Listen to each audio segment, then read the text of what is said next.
Welcome! Today we're going to use Giotto to help us to make wine. We're going to create an image classification model that identifies grape diseases. Illness identification is crucial in viticulture. Some grape diseases are very common in specific geographical areas. Associations of winemakers often have various technicians that have to manually inspect orchards, looking at hundreds of different plants.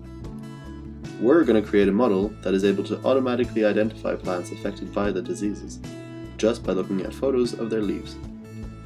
We will have a look at two different diseases. The first disease is called ESCA, and is very well known in the winemaking community. ESCA is a fungal disease, and it's very dangerous for Cabernet and Glera, which is the variety of Prosecco. ESCA can hit up to 10% of the plants of an orchard every year, and vines that are hit need to be uprooted fast to avoid spreading ESCA to the rest of the vineyard.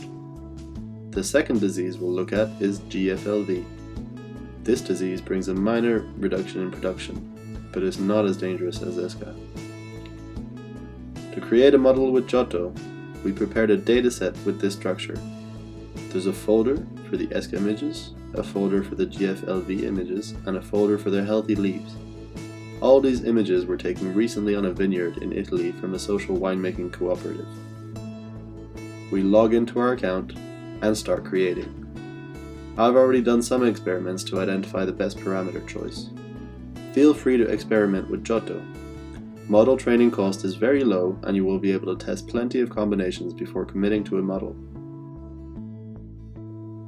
In the data augmentation step, we take care not to select brightness or contrast augmentation, because GFLV leaves have a very specific coloration, and I'm scared that by changing the colors, the model will not be able to identify the leaves anymore. We keep all the other transformations.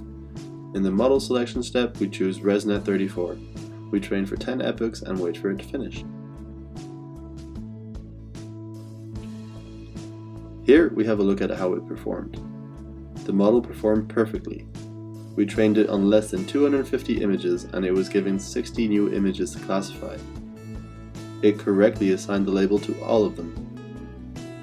If you want, you can use the web app or share it with a neighbor. Just add a password, choose your URL, and you're good to go.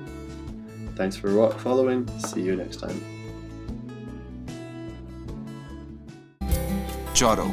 Stop coding, start AI.